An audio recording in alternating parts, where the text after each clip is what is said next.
नमस्कार। आज हम एक ऐसी दुनिया में जा रहे हैं जो हजारों साल पुरानी है, लेकिन आज भी हमें खींचती है। मैं बात कर रहा हूं प्राचीन मिस्र की।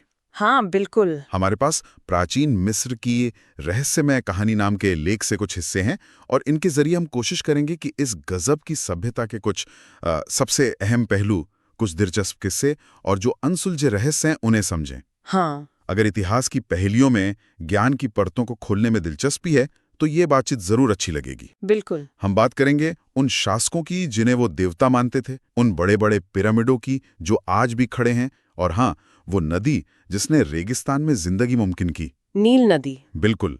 और मौत के बाद के सफर की उनकी जो अनोखी तैयारियां थी उन पर भी, और मिस्र की उस विरासत पर जो आज भी दुनिया पर असर डालती है। हाँ तो चलिए वक्त की रेत को थोड़ा हटाते हैं और इस शानदार सभ्यता के कुछ राज जानने की कोशिश करते हैं। जरूर। और मिस्र की बात जब करते हैं तो ये याद रखना बहुत जरूरी है कि ये सिर्फ कोई देश या सल्तनत ही नहीं थी। ये अपने आप में कला, सोच, इंजीनियरिंग, इन सब की बुलंदियों का एक जीता जागता सबूत था। और साथ ही यहाँ शासक यानी फेरो, उसे ईश्वर का रूप माना जाता था। ये एक बहुत बड़ी बात थी। हाँ, ये तो है। और इस पूरी कहानी के बिल्कुल बीच में बहती थी नील नदी। सोचिए, चारों तरफ रेगिस्तान है और बीच में ये नदी। इसने न सिर्फ लोगों को पानी दिया, खेती दी, बल्कि उनकी सोच, उनके समाज, उनकी रूहानी दुनिया, सबकी बुनियाद रखी। हाँ, नील नदी कहते हैं मिस्र की जान थी। चलिए इसको थोड़ा और समझते हैं। जैसे लेख में भी है कि नील नदी में हर साल बाढ़ आती थी। हाँ बिल्कुल। और वो अपने साथ बहुत उपजाऊ काली मिट्टी लाती थी। हाँ, उसी से खेती मुमकिन हुई वहां। अच्छा। और जब फसल बहुत होने लगी, जरूरत से ज्यादा, तो वो जो सरप्लस कहते हैं वो हुआ। हाँ, अनाज का सरप्लस। और उसी ने फिर व्यापार को बढ़ावा दिया, शहर बसे और एक काफी व्यवस्थित समाज बन पाया।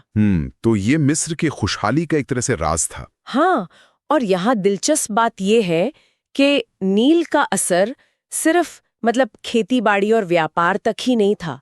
ये जो हर साल पानी आता था, जिंदगी देता था और फिर सिमट जाता था, ये जो एक कुदरती चक्र था ना, हाँ। इसने मिस्र के लोगों की रूहानी सोच को बहुत गहरे तक बनाया। उन्होंने जिंदगी और मौत को अलग अलग नहीं देखा, बल्कि एक ही लंबे सफर के दो पड़ाव माने। अच्छा। हाँ, शायद इसीलिए उनका सारा ध्यान मौत के बाद की जिंदगी परलोक पर इतना ज्यादा था। वो मानते थे कि मौत अंत नहीं है, बल्कि एक दूसरी, शायद ज्यादा अहम दुनिया का दरवाजा है। और इसी परलोक की पक्की सोच ने उन्हें वो बनाने की प्रेरणा दी जो आज दुनिया देखती है, गीजा के वो हैरान करने वाले पिरामिड। बिल्कुल। ये सिर्फ बादशाहों की कब्रें नहीं थीं, जैसा लेख में भी इशारा है। ये तो जैसे परलोक के सफर के लिए बनाए गए बड़े आलीशान दरवाजे थे, हमेशा के लिए खड़े रहने वाले। सही कहा, हमेशा के लिए। अच्छा, अब आते हैं फेरो के दौर पर। ये कमाल के शासक थे। सिर्फ राजा नहीं, उन्हें तो धरती पर चलता फिरता देवता मानते थे। हाँ बिल्कुल। हमने पढ़ा कि कुछ फेरो बहुत मशहूर हुए, जैसे किंग मैनस। उन्होंने उत्तरी और दक्षिणी मिस्र को जोड़ा, एक मजबूत देश बनाया। हाँ, वो शुरुआती दौर में थे। फिर रामेसेस द्वितीय जैसे ताकतवर फेरो हुए, जिन्होंने मिस्र की सीमाओं को बहुत दूर तक फैला दिया। Ramesses the great. हाँ। और हाँ, एक नाम जो शायद आज सबसे ज्यादा मशहूर है, तूतनखामुन। हाँ, तूतनखामुन।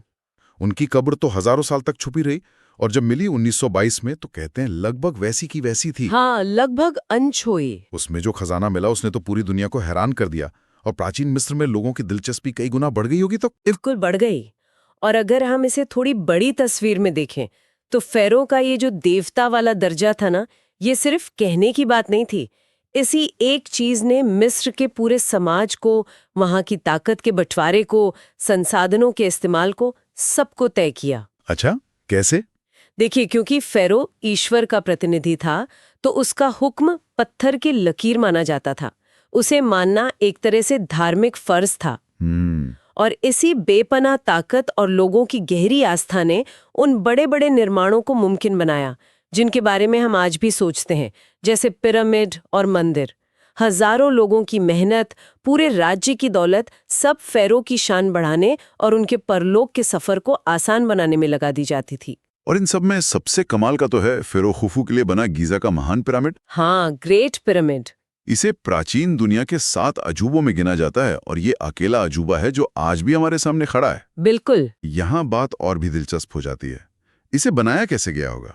सोचिए, आज से लगभग 4,500 साल पहले। हाँ, ये सवाल तो है। बिना किसी आधुनिक मशीन या कंप्यूटर के लाखों टन वजनी पत्थर के इतने बड़े बड़े टुकड़े, उन्हें इतनी सफाई से काटा कैसे होगा? और फिर उन्हें सैकड़ों फीट ऊपर पहुंचाया कैसे होगा? हाँ, और कैसे इस विशाल इमारत को इंच इंच जोड़कर खड़ा किया होगा? ये सवाल आज भी बड़े बड़े इंजीनियरों और इतिहासकारों के लिए एक पहेली बना हुआ है। बिल्कुल बना हुआ है। पर मिस्र सिर्फ पिरामिडों और फैरो की कहानी ही नहीं है। जैसा ये लेख भी याद दिलाता है, ये पत्थर और रेत में लिपटी ही एक पहेली भी है। हाँ, कई रहस्य हैं। उनकी अपनी एक अनोखी लिखने की कला थी, हायरोग्लिफ, वो तस्वीरों वाली लिखावट। हाँ, चित्रलिपि जो मंदिरों और मकबरों की दीवारों पे मिलती हैं, पपायरस पर मिलती है, कहानियां कहती हैं। और फिर मृतकों की पुस्तक, बुक ऑफ द डेड जैसे ग्रंथ मिले हैं। ये क्या थे असल में? ये दरअसल परलोक की जो खतरनाक यात्रा मानी जाती थी, उसके लिए जरूरी मंत्रों, प्रार्थनाओं और नक्शों का एक संग्रह था। अच्छा। ये मरने वाले की आत्मा की मदद के लिए होता था, ताकि वो उस सफर में कामयाब हो सके। अच्छा, और जाहिर है ममिया, यानी वो खास मसालों और पट्टियों से लपेटकर हजारों साल तक सुरक्षित रखेगा शव। हाँ, ममिया तो उनके परलोक के विश्वास का सबसे पक्का सबूत है कि शरीर की जरूरत वहां भी पड़ेगी। और यहाँ जो आकर्षक बात है वो ये है कि ये चीजें सिर्फ कोई अजीब रस्में या अंधविश्वास नहीं थीं। ये दिखाती हैं कि मिस्र वाले ज्ञान विज्ञान में कितने आगे थे, कई मामलों में तो अपने जमाने से बहुत आगे। जैसे हमने पढ़ा कि उन्हें चिकित्सा, गणित और वास्तुकला यानी आर्किटेक्चर में कमाल की महारत हासिल थी। सोचिए, मम्मी बनाने के लिए इंसान के शरीर की अंदरूनी बनावट यानी एनाटॉमी और रसायनों, केमिस्ट्री की कितनी गहरी समझ चाहिए होगी। हाँ, बात तो सही है। और पिरामिडों और मंदिरों को बनाने के लिए ज्यामिति, ज्योमेट्री और इंजीनियरिंग का कितना सटीक हिसाब किताब जरूरी रहा होगा। ये सारा ज्ञान उनकी दुनिया को देखने के नजरिए से, मतलब ब्रह्मांड, जिंदगी, मौत, देवता, इन सब के बारे में उनकी जो समझ थी और उनकी रोजमर्रा की जिंदगी से जुड़ा हुआ था। और सबसे कमाल की बात यह है कि मिस्र की कहानी अभी पूरी नहीं हुई है। आज भी खोज चल रही है। हाँ, बिल्कुल। आज भी पुरातत्वविद, आर्कियोलॉजिस्ट मिस्र की रेत में नई नई खोजें कर रहे हैं। उन्हें लगातार पहले कभी न देखे गए मकबरे मिल रहे हैं, छुपी हुई सुरंगें मिल रही हैं, पुरानी कलाकृतियां मिल रही हैं। इसका मतलब है कि प्राचीन मिस्र के बारे में अभी भी बहुत कुछ जानना बाकी है। क्या पता कल कोई ऐसी खोज हो जाए जो हमारी पूरी समझ को ही बदल कर रख दे। हाँ, ये तो बिल्कुल मुमकिन है। लेकिन इतिहास का एक सच ये भी है कि बड़े से बड़ा साम्राज्य भी हमेशा नहीं रहता। हाँ, ये तो है। हजारों साल की शानो शौकत के बाद मिस्र की ताकत धीरे धीरे कम होने लगी। जानकारी मिलती है कि बाहर से आने वाली ताकतों ने उस पर कब्जा कर लिया। हाँ, कई हमले हुए। पहले फारसियों ने, पर्शियंस ने, जो उस समय एक बहुत बड़ा साम्राज्य बना चुके थे। फिर सिकंदर महान की अगुवाई में यूनानियों ने, ग्रीक्स ने। वो अपनी फिलॉसफी और संस्कृति के लिए जाने जाते थे। हाँ, अलेक्जेंडर द ग्रेट। और उनके बाद ताकतवर रोमन साम्राज्य ने मिस्र को अपना एक सूबा बना लिया, एक प्रोविंस। अच्छा, और इसी के साथ फेरो का दौर हमेशा के लिए खत्म हो गया। हाँ, फेरो का राज खत्म हो गया। और ये एक जरूरी सवाल उठाता है कि क्या सियासी ताकत खोने के साथ ही मिस्र का असर भी खत्म हो गया? हाँ, क्या हुआ फिर? लेख के मुताबिक ऐसा बिल्कुल नहीं हुआ। भले ही मिस्र अब आजाद नहीं रहा, लेकिन उसकी संस्कृति, उसका ज्ञान, उसके गहरे विचार, इनका असर दूर दूर तक फैलता रहा। मिसाल के तौर पर यूनान के जो शुरुआती दार्शनिक थे, फिलोसोफर्स, वो मिस्र के ज्ञान से, खासकर गणित और खगोल विज्ञान से बहुत प्रभावित थे। अच्छा। हाँ, और माना जाता है कि शुरुआती ईसाई धर्म की कुछ रस्मों और विचारों पर भी मिस्र की पुरानी धार्मिक मान्यताओं का असर पड़ा। अरे वाह! यहाँ तक कि आज के विज्ञान की कुछ बुनियादें, जैसे दवाइयाँ बनाने का इल्म, फार्माकोलॉजी, या शरीर विज्ञान, एनाटॉमी, वो कहीं ना कहीं प्राचीन मिस्र में हुए काम से जुड़ी हैं। तो इस तरह देखें तो मिस्र आज भी गुजरे हुए जमाने और आज की दुनिया के बीच एक पुल जैसा है। उसकी विरासत सिर्फ पत्थरों में नहीं, बल्कि दुनिया भर के विचारों में जिंदा है। तो इस सारी बातचीत का निचोड़ क्या निकालें? जैसा कि इस लेख से भी लगता है, मिस्र सिर्फ राजाओं, रानियों और पिरामिडों की कहानी नहीं है। नहीं, उससे कहीं ज्यादा है। ये इंसान की वो कभी ना खत्म होने वाली इच्छाएं हैं। कुछ बड़ा करने की इच्छा, हमेशा जिंदा रहने की इच्छा, जिंदगी का मतलब जानने की इच्छा, ये उन सब की कहानी है। बिल्कुल।